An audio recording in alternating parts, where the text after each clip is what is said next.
Did you know the largest cash seizure in DEA history happened when police found $207 million stuffed inside a mansion in Mexico City? In 2007, authorities raided the luxurious home of Zhenli Yagan, a Chinese-Mexican businessman who looked completely normal from the outside. But inside his house they discovered room after room packed with cash, stacks of money piled so high they needed trucks to haul it all away.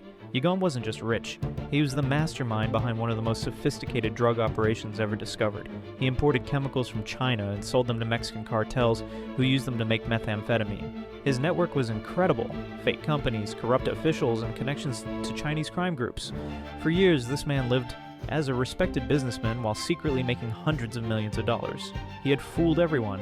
The raid didn't just expose his crimes, it revealed how international chemical trafficking actually works, and showed law enforcement a whole new level of criminal sophistication they'd never seen before.